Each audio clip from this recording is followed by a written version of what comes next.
know that our best chance of beating the cancer, the best chance of the patient living to the ripe old age, is to apply the right treatments to the right patients. And applying the right treatments is primarily a matter of understanding the biology of the cancer, understanding what drives the growth of the cancer, what makes that cancer the cancer that it is. Breast cancer is a disease of the whole body. It's not the disease of the breast. If we don't use medications that go everywhere in the body, we're very likely to miss the important part of breast cancer. Medical treatments are given systemically, which just means that they're given into the bloodstream and they treat the cancer wherever it may be in the body. Really one of the most important things that we do at the time of initial diagnosis is to do a careful examination of the tumor.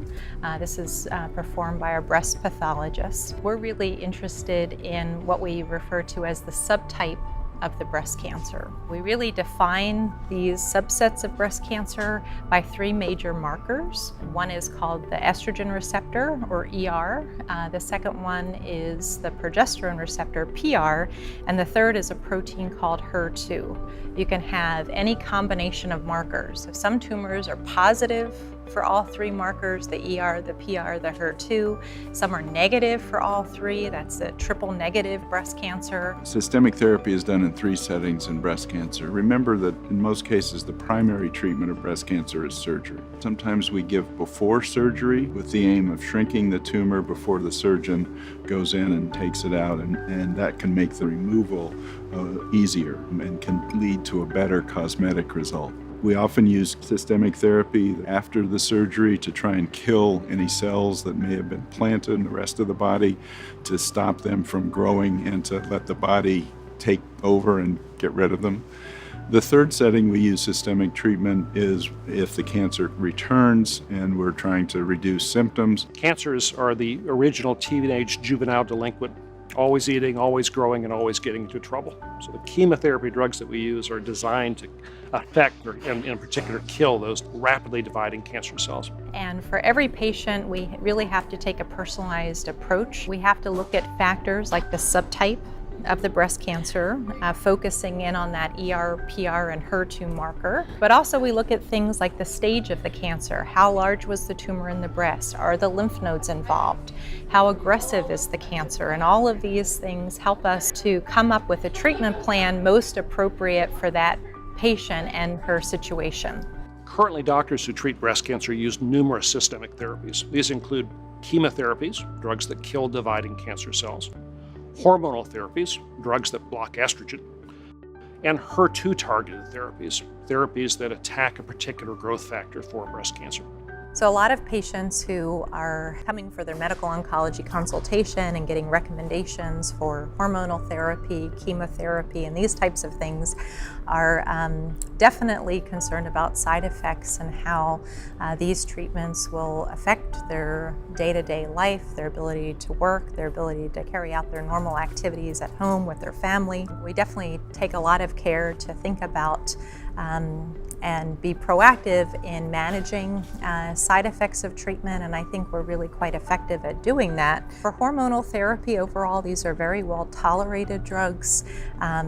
They really don't cause any problems in terms of hair loss.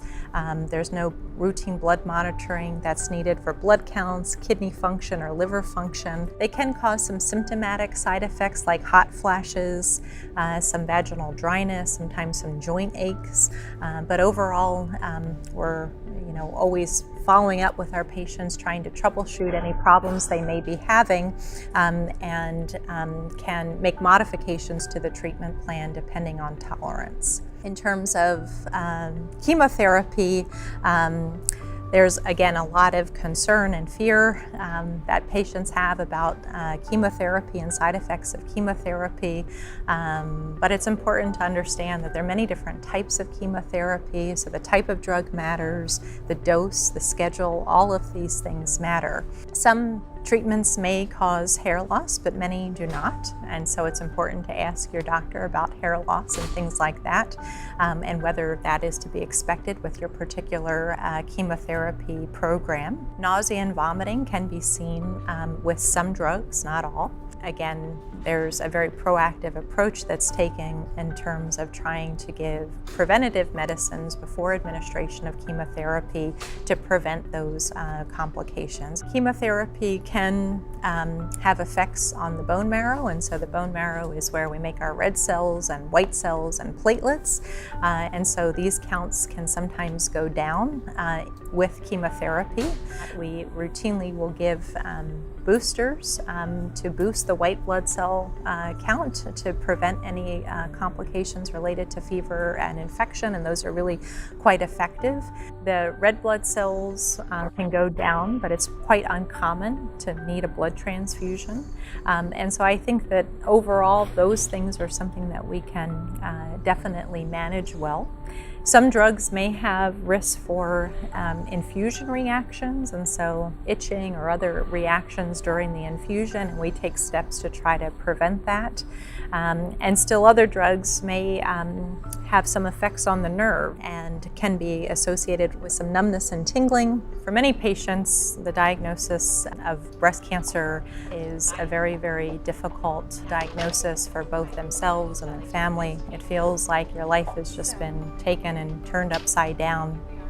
And certainly when we're talking about all of these different treatments, from radiation to surgery, now chemotherapy and hormone therapy, it can definitely feel overwhelming and scary. And our job is to try to educate, to guide our patients as they go through this process, to make ourselves available for any questions, and to have access to our entire team. So these are all people that you'll get to know and can help to guide you in terms of questions that may come up during the course of your treatment, specifically related to your systemic or medical therapies, but also to larger questions in terms of your overall treatment plan.